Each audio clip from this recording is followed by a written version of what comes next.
I wanted to briefly mention to people, this is an observation I've had. I met you, I think, in 1988 when I was a punk writer at Saturday Night Live. SNL, yeah. You were part of the Boiler Room Boys, I called you, yeah. Yeah. You had a room with Smigel. Yeah, Robert Smigel, Greg Daniels, Bob Odenkirk. And you, yeah. Yeah, and we... you killed, guys. There were some, I think a couple of shows I did, you guys got like 3 pieces on the air. Yeah, we did. It was a good time, and I remembered always being really excited when you showed up. But you've proven a theory that I had. I noticed it. I think you were one of the first people. That was my first big gig in television, and I remembered every time that you would host, you would stay up practically all night with the writers. I remember at one point walking through the conference room at night at like 3 a.m, and you were lying down on the conference table trying to compose a sketch. Now, everybody else would dip in and dip out and try and hear what everyone was up to, and then they'd go off to dinner with Lorne, and then maybe they'd come back for a little bit. You were alone in your dedication to making it a great show, more so than any host while I was there. And I have since told people that you're an example. I think Bruce Springsteen's an example. There's certain people I think of where it's not an accident. This is someone who is not. There are people who accidentally have a great deal of luck, or they're born with some amazing trick they can do. And then there are just people that have ability, have talent, but man, I couldn't believe how hard you worked. And I don't know if you still do that. Well, it's a great hang. I mean, I was just trying to get the hang, man. You laugh your head off, when you're there. And there is some awfully good ideas, but part of it is I couldn't believe I was there. I mean, I'm in the world famous 17th floor with a conference room and the whole bit. I wanted to soak that up. That was hey, Lorne's a fascinating guy. Yeah. But after a while, I don't need more Bob Hope stories at dinner. I love to compare notes with him as much as anybody else, but eventually, the same Jack Benny anecdote plays itself. My favorite game with Lorne is which Paul is he talking about? Is it Simon or McCartney? And so I'd literally play this game myself where I'd be with him and he'd go, Paul called. And I'd go, okay, that could go the way. And he's going to come by and he might bring his guitar. And I'd be like, that doesn't help. Get me out of it. And then say, and keep going. He's still kind of angry at his partner. And I'm like, doesn't help. Still, you haven't had the qualifier yet. Yeah. And doesn't really want to talk that much about the 60s, although he'll play that stuff still, but he wants to do the later stuff. Still can't do it. I'm going to see him at the Hamptons. Still won't do it. And, I think I've been through 45 different combination locks. It's like opening that box in the Da Vinci Code where it's like, no, this doesn't get me there. I still don't know. And you'd have how much do you sort of like relive in the same way like Ernie Banks relives, ball games at Wrigley Field regarding SNL?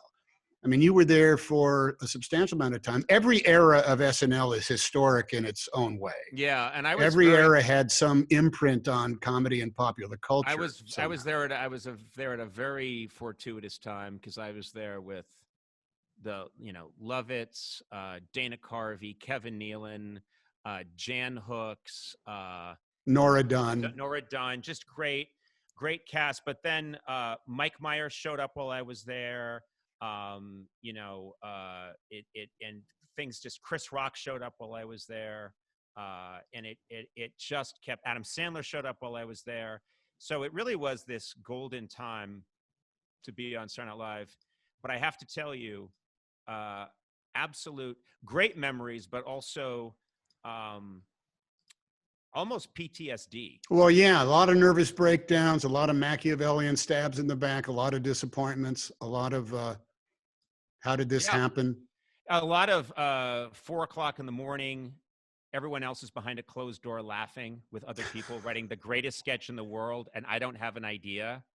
And I'm wandering the halls, and this is when I used to wander down to 6A, which unbeknownst to me would later become my studio. At the time, it was Dave's studio. Wow, yeah. And I would sit behind, there was a cloth that they draped over Dave's desk, which ended up being right where my desk was for 16 years. And I would sit behind that desk and try and write sometimes behind his desk on the late night, on the Late Night with David Letterman studio. I just was, and I'd be in total a dread that is hard for me to explain to anybody when you don't have an idea, or you have an idea and you don't think it's good enough.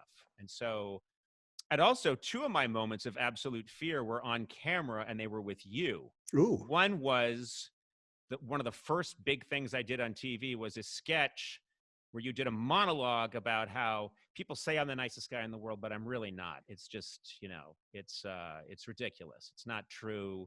And I'm tired of this. Tom Hanks is the nicest guy in the world. It's just not true.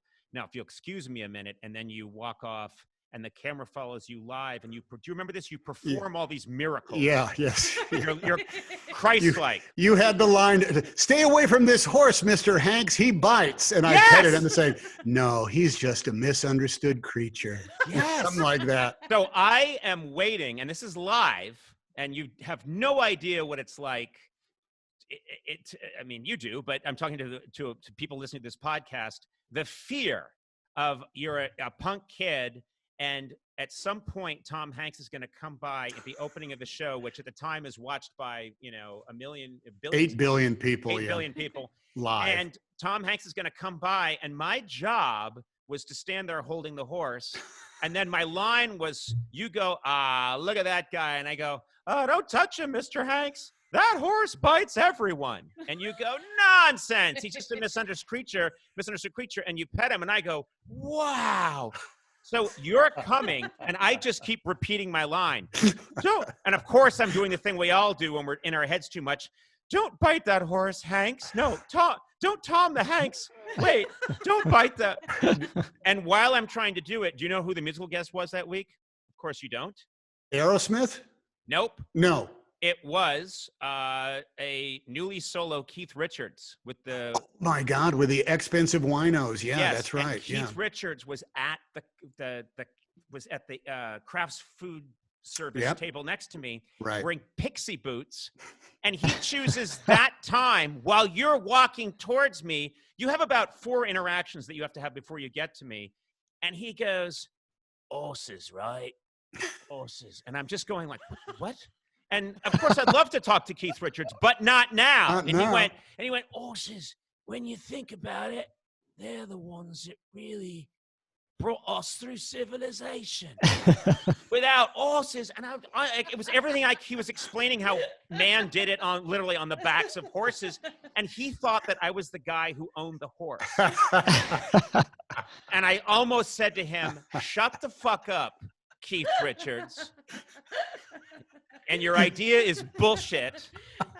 Tom Hanks is on his way, and I've got shit to do." So I said my line, and the other one was the first 5 Timers Club sketch. Oh, that was a biggie, yeah. I'm Sean, and you come in the door, and I'm supposed to put a robe on you, and I'll never forget, you come in the door, and all I have to do, you go, "Hello, Sean." And I go, "Mr. Hanks," is take a silk robe You're right. and put it on you. First, silk robe catches on, and you can see it a little bit. Yeah, it happens online. Yeah, you can see it. You can see it. I'm having a second, and it's just a millisecond. But for me, I saw my entire life flash before my eyes, because I thought, if I can't get this jacket off, I'm dead. I'm dead forever. But I get it off, and then I go to put it on you, and one of the sleeves was inside out. Yeah. You remember this? Yeah, very much so. You've probably been angry about it ever since. Oh no, I never saw it after it aired, so I never bothered. Look at it.